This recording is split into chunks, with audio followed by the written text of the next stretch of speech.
I'm MarzGurl. I'm JoshKnightTheFirst. And welcome to episode 18 of MokkoriPlay, the only podcast dedicated solely to all things City Hunter. On today's podcast, we're going to cover episode 18 of City Hunter, titled, A Divine Prophecy on a Summer's Evening, the Shrine Maiden is Introduced to Love. This is another one of those very few episodes where somebody has some kind of unnatural sort of powers. Yeah, in this case, it's more like psychic power, spiritual power. It happens very rarely in the show. It's like the Shinto equivalent of having a prophet. Right, or a psychic medium, basically. Well, apparently she talks to God, and the messages she says are divine. Yes, so this week on City Hunter, Ryo's on a mission from God. But Shinto God. Shinto God from Chicago.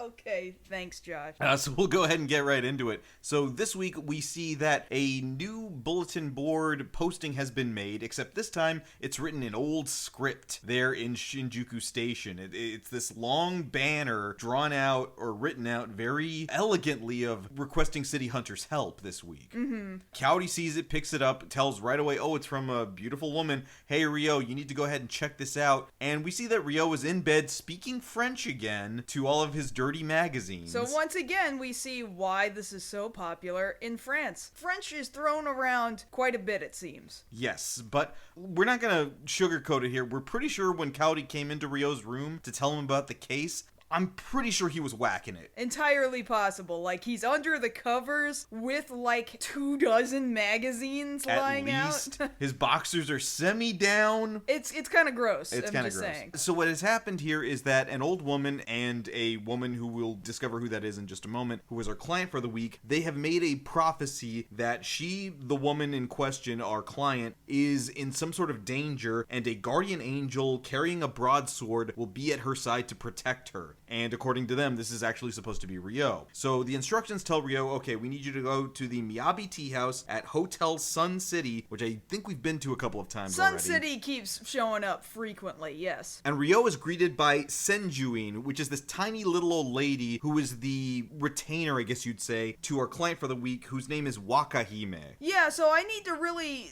see how Wakahime's name is written, but I think the joke is, well, Ryo ran into this little old lady and he's all disappointed and sad that it's some old lady that he doesn't have the hots for. Then he hears the name Wakahime, and depending on the kanji, the waka might be like wakai, like young, the word for young, put together with the word for princess. So young princess. And of course that's got Ryo's attention. As soon as he hears, oh, Wakahime, okay, first off, how old is she? He's checking for age first. Thank you. She tells him, 18. We're good to go. I'll take the case. So the cool thing about this is that Senjuin is now going to take Ryo over to meet Wakahime, which this is really weird here. They're inside Hotel Sun City. They go up the elevator, a private elevator, mind you, to a hidden away, full-on shrine, a Shinto shrine with a waterfall. Yeah. Just hidden there. And we see Wakahime there under the waterfall doing that waterfall training. Yeah, the spiritual prayer, stand under the waterfall and take the heat and the punishment while you focus on it and pray. Yeah, it's supposed to be a real spiritual sort of ritual. And again, we see that once Ryo is meeting his client for the first time, he's got to put on the smooth voice. Like, he raises his hand over her head like, be careful. You'll get wet. As if that's going to stop anything when it's a whole ass waterfall that he's trying to protect her from. Like, points for trying, man, but she's already doused. Yeah, good job. She didn't seem not into it. No, not necessarily. She's not averse to Ryo, but she's there thinking, okay, this is definitely the guy from my prophecy. Mm-hmm. So we'll go ahead and explain. She's explaining to Ryo what exactly the problem is. So her life is in danger from a man named Kaneda, who is a member of the Diet there in Japan currently. Boiled down to brass tacks, what we're dealing with here is a very classic case of money laundering. So Kaneda went to Wakahime for advice. Hey, I've got some slush money funds. What do I do with them? She gave him a prophecy, which basically translated to Swiss bank account, man. That's where you hide your money. As if really needed to go talk to a person of God to get that information. No, you just need to watch any movie from the 80s having to do with finance and corruption. Put your money in a foreign bank account, and then your local government can't find that money, and then you're good to go. Most of this, like, it's said in such a wordy way that I've seen this episode 2 or 3 times now.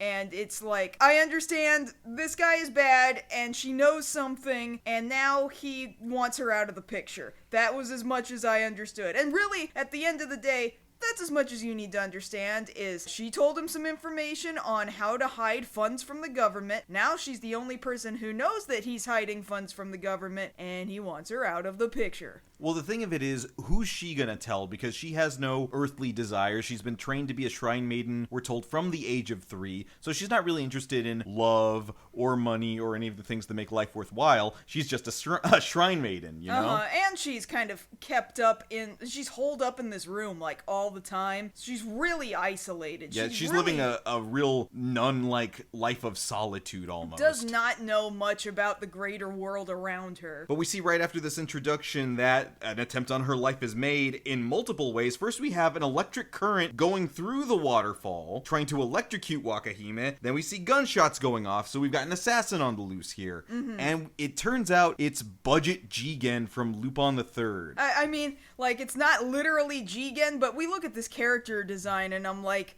how is this not Jigen, but worse? Like, it's the same suit, same cut of beard, same floppy hat and cigarette. Yeah.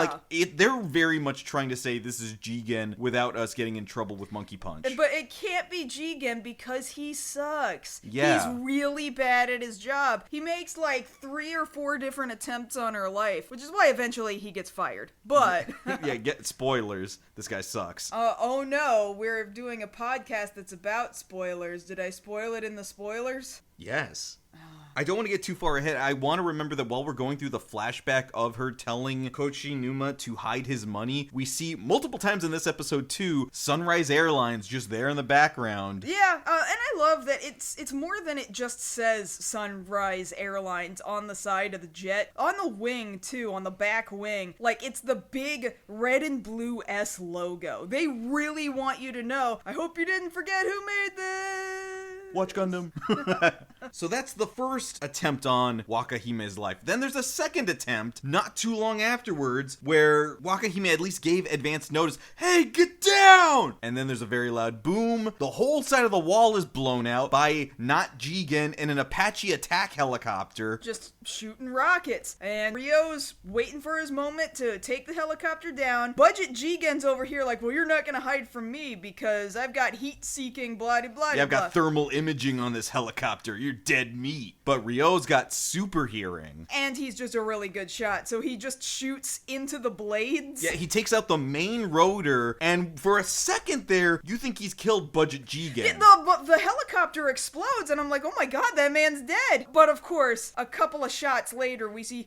parachute to safety. Oh, well, thank God the really bad assassin is still alive. And mind you, you need to take very special note of this scene right here, because you will see Ryo having shot down a helicopter, and the people who make the openings are thinking, man, we need to use that again. Like 2 more times. Like 2 more times for 2 other openings. Because a very popular shot you'll see in the openings for any of the other City Hunter series is Ryo shooting down a helicopter. Yeah, but he only does it a couple of times. I mean, it's more than the average person. I haven't shot down a helicopter. Maybe you haven't. Well, you also haven't played a lot of GTA 5. I have not. Do they have a Ryo mod for GTA 5? Oh my god, if they don't, they should. They should. Wow. Oh my god, it would be incredible. Why have you told me this now? It just came to me. Now I'm thinking about it. Oh, it needs to exist. But really, you need to mod Yakuza Kiwami 2, right? It's Kiwami 2? No, 0. Yakuza 0. Where the helicopter kills Kashiwagi? Oh no, you're thinking of Kiwami 2. Yeah, we mod Kiwami 2, put Ryo in it, where the helicopter's trying to shoot through the building, thing just like this, and then I think we destroy the helicopter, I think? But there's multiple helicopter things in the Yakuza series, too. I mean, you're not wrong. Yakuza 1, regular old Kiwami, there's a helicopter thing right at the very end. It's well known, like, yeah, it's raining money because the helicopter exploded. So sidebar here. We've talked a lot about where you could possibly take, because there's only been so many City Hunter video games. Really just the one, and then Jump Force. Yeah, and then people are like, oh, who's this Ryo guy? He comes in a car. Oh, that's kind of cool. But yeah, people don't really watch City Hunter, unfortunately. But here's the thing, like, you get a mod for Ryo, and you put him into the PC version of Yakuza 0, because the Yakuza franchise takes place in Shinjuku, where Ryo lives and works. And Yakuza 0 takes place in the 80s. In the 80s. When the series is set. Yeah, when the series is set and while it was airing. So, yes, somebody, for the love of God, I've been screaming it out onto the internet, take Ryo's model from Jump Force. By the way, I downloaded it because somebody already ripped it and then put it into another model making program, and then put it into the PC version of Yakuza 0. It would be incredible. Somebody get on that. Somebody please do this. Anyway, back to our regularly scheduled podcast. So after these two attempts there at the shrine, Ryo figures it's probably safer if we move things over to my apartment. So while Wakahime is there taking a bath, Ryo is chatting with Senjuin about, okay, so how exactly do her powers work? Does she have a boyfriend? Like, give me every detail I need to know about her. Oh no, she would never have a boyfriend, because if she were to have a boyfriend, then she wouldn't be able to do her shrine maiden shit. And I'm like, what are you talking about? And she says, if she were to fall in love, she would lose her spiritual powers. And I'm like, okay, this trope. All right? Yeah. Because we were talking about this. We've seen this trope in a lot of other fantasy series before. You were saying you had seen this in, what was it, Magic Knight Rayearth? Yeah, so sorry if you haven't seen this show that's pushing 30 years old now, but it's, unfortunately, the big reveal at the end of Magic Knight Rayearth is the reason why the girls are summoned there in the first place, is because the lady running all of Rayearth was like, please come here and save me, and by that I mean murder me, because I fell in love, and now I can't take care of my planet anymore. And see, for me, I'm like, the place I remember this plot from is actually 2002's The Scorpion King. That's so stupid. Well, no, because there's this witch character played by Kelly Hu that basically Dwayne Johnson has to kidnap, and she is like the soothsayer to the king, the bad guy in the movie, and her whole thing is like, well, I can never be touched by a man's hand, otherwise I will lose my power. And then at the end of the movie, it's revealed, oh no, that was just a fake out. I can totally still do it. It was just to keep his hands off me. Well, then that's not the same thing at all. Well, it's this whole thing that you see in a lot of fantasy stories, that spiritual power in a young, pure maiden, like the purity tied to spiritual power is a one-to-one thing. You see that a lot. Okay, but that one literally isn't the same if it wasn't that. It wasn't. But they were bringing up the trope, though. If I'm touched, but if I'm made impure, if I have impure thoughts, like they're saying here in this episode of City Hunter, then I can't be a spirit medium anymore. Yeah, she says that, but it's not true, so it's not the same. I mean, who knows? What do you mean, who knows? Maybe, you were the one who just said it's I mean, not... for this particular case, maybe she could eventually get it back later if she focused. If she just stopped loving. You know, the world's a cruel place. She could stop loving. That's so mean. I know. I'm sorry. But then she definitely wouldn't be pure anymore, because she would stop loving out of just... What's the word I'm looking for? Like, if she's been through enough shit, then that's not the right reason to stop loving. No, it's not. And right now, she's still being exposed to the world around her. She doesn't know regular conventions like, hey, when you get out of the bath and you can't find the towel, call for a towel. Because what happens is once she gets out of the bath there, she just goes into the living room and tells Ryo, hey, where's your towels? Mind you, she's buck-ass naked. Yeah, she's not thinking about it. I guess that's what happens when you don't live in close proximity to dudes, and you just don't know what to do with yourself. Blatantly here, Ryo's looking at a naked 18-year-old, and her... But at least she's an 18-year-old, and mind you, he wasn't trying to. He just heard her call his name, and he turned around to look at whoever was talking to him. And he gets whacked in the face with some of the funniest repeated slap animation that I've seen out of the show so far. By the old lady. By Senjuin, which somebody had to slap him. Really? Because actually this time this wasn't even his fault. I'm legitimately like, nah, I'm not sure he deserved that. She's the one that walked out. He deserved it for comedy. But you are right. Everything that happens in this episode, it's not his fault. Not a bit of it. He doesn't even hardly touch her at all. No, he doesn't. Like, no assaults. No assaults this week. This episode, yeah. Proud of you, Rio. We're gonna update the thing on our wall here. 0 episodes without incident. Now it's 1 episode without incident. Yeah. And Rio says as much earlier in the episode that she is so pure. Wakahime is so pure, he can't feel his Mokkori-ness. Like, he just can't summon it. It's just not there. And you know what? That's better. Yeah, I guess so. For this week, it's better. Now, since all of these things have happened, naturally they would affect Wakahime's thought patterns, sleep patterns. So that night she has a nightmare about Rio protecting her, and then some sort of like skeleton samurai warrior attacking. And she wakes up with a start, goes out to Rio in the living room and is like, hey, I had a bad dream. Can I sleep out here with you? And Rio's like, And he lets her. But she takes up the whole couch, really, and he's just barely sitting on the far edge of it. And he goes to look at her, and you think he's trying to ogle her, but really, he just looks at her face, and he's like, no, she's out cold, and she really is just that pure, isn't she? And he just sits there the whole night with her, and he doesn't sleep. The next morning, he's got these big red eyes, and he's just like, oh man, that really sucked. He didn't do anything. Yeah, he kept it cool. And it's at this point, Kaori comes back into the picture for the first time since the beginning of the episode. And it is kind of like, well, where was she? I mean, my initial thought is, well, she just went to her room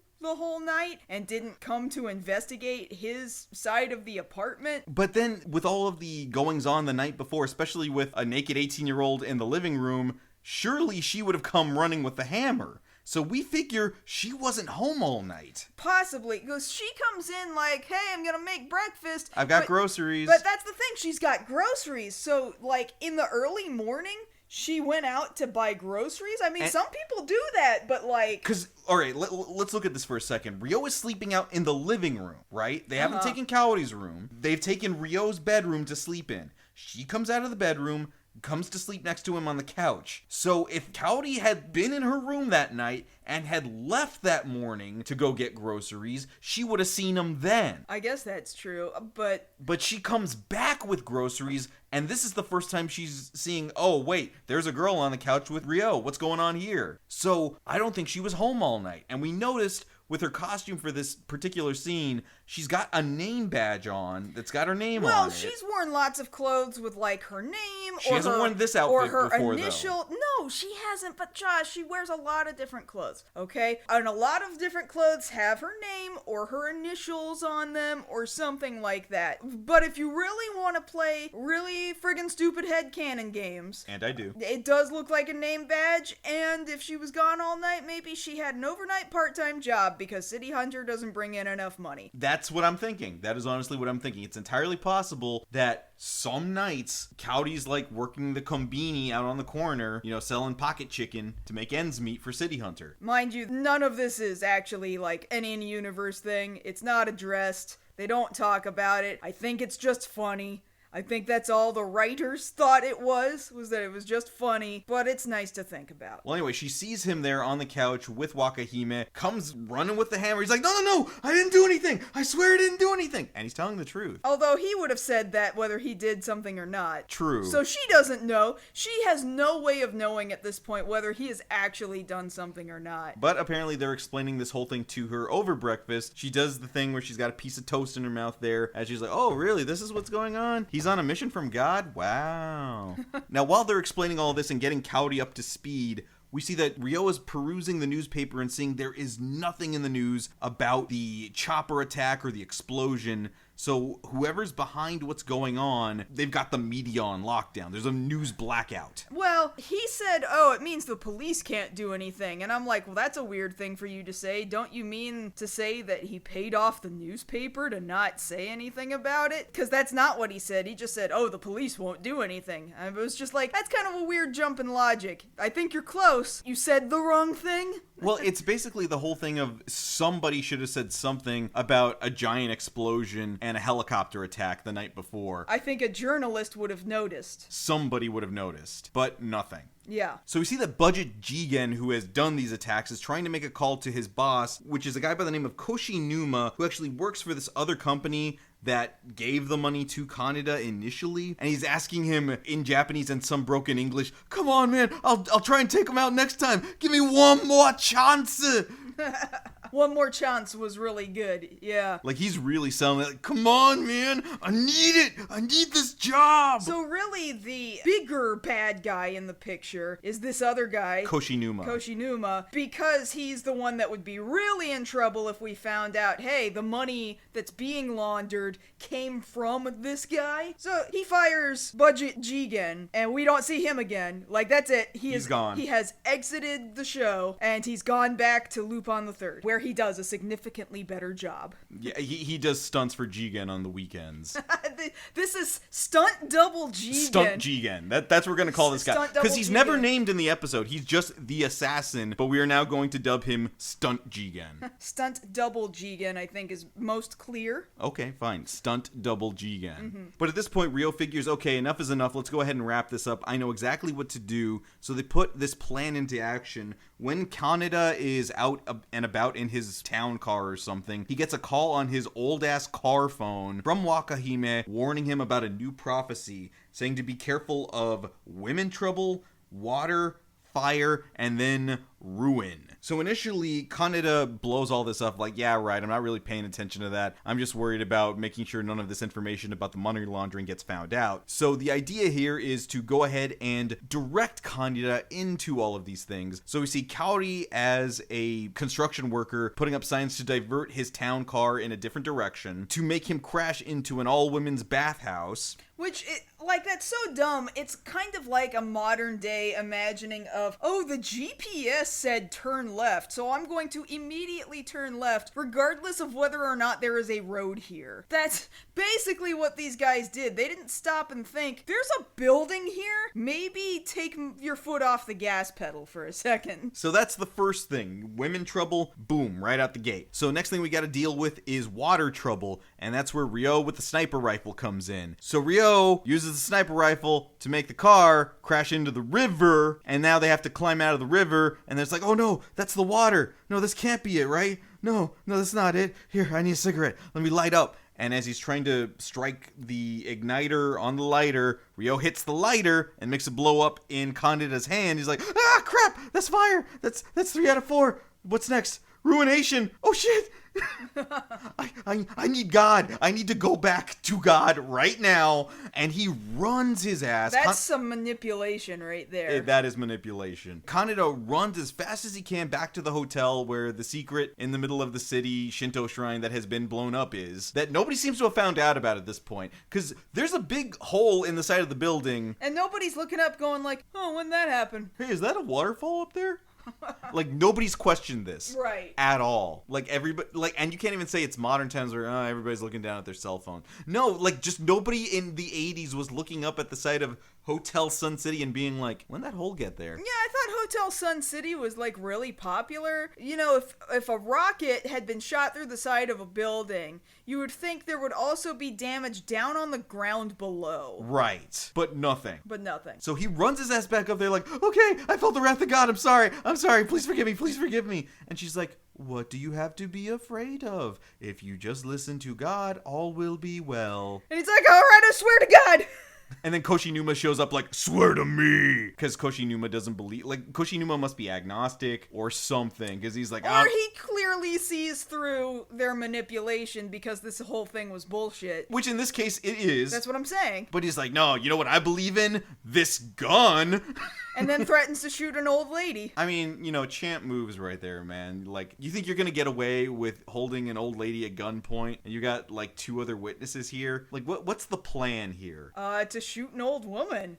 But how do you get away with it? The witnesses be damned. he probably was gonna shoot the two of them too afterwards. So you think it's screw the rules, I have laundered money. Screw the rules, I have a Swiss bank account, yeah. Alright. But thankfully, Ryo was already ready for this, and does one of the bigger trick shots we've ever seen him do. Right, so he's still on that sniper rifle that he has already used 2 other times over the course of this night, and he's firing from real far away. From downtown. Super far away. He shoots from across the city into the hole in the side of the building. Not from across the city, from like 2 buildings away at least. It's more than 2 buildings away. We see like 24 buildings pass by in the background. Well, he shoots, it goes through the hole that That's nobody's... what I was trying to say! Okay, go ahead, say it. He shot through the open hole in the side of the building, and then through a little hole that's in the tiny small shrine that is sitting in the building, and then like through Wakahime's hair, and then finally into the barrel of this guy's gun that he's still, I believe, got pointed at the old lady. So like that's amazing that he's even at an angle to be able to get his bullet up the barrel of this other man's gun, and then it explodes in his hand. Like we've seen him do before, but not from such a distance at such a strange angle. You know, I wasn't thinking about it till now because you're right. We've seen Ryo do this before where he's able to shoot a bullet up the barrel of another gun. But you're right. The angle at which, because he was pointing at Senjuin. Yeah. He wasn't pointing at Wakahime. How did he do that? I don't know. He's that good. It really was God's help. God directed the bullet. Shinto god. Shinto God. Which, not... mind you, there's a lot of gods in Shinto. Yes. But, you know, the kami, the greater kami, yes, directed that bullet. The communal kami, not the singular kami. Yeah. One singular communal kami. Yeah, okay, that's what I meant.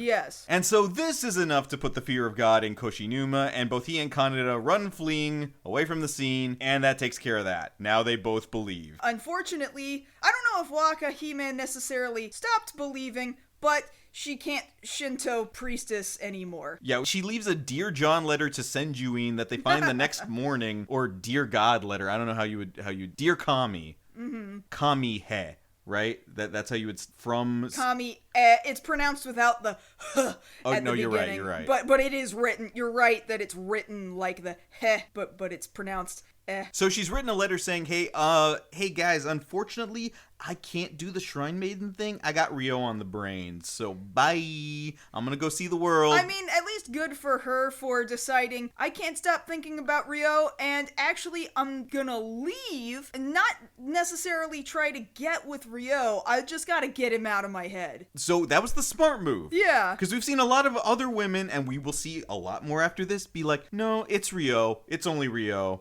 What can we do together now, Ryo? Mind you, you will never see any of those women ever again after they have said this big old love confession, at least to themselves. But they don't seem to try that hard, because they don't come back. No. And this one just didn't even try at all. She's like, you know what? I fell in love with him, and it sucks. I'm going to New York. Or wherever the hell it is she goes. She gets on Sunrise Air. Again, we're at the airport again at the end of the episode. Like, you would think they have their own hangar at Haneda Airport, is what you would get the feeling of. Entirely possible. Like, there's always one wing of just about every airport that is specifically dedicated to certain airlines. Yeah, Sunrise has their own wing at, is it Haneda or is it Narita? It might be Narita. Well, which one's closer to Shinjuku? It'd be Narita, wouldn't it? Well, Narita...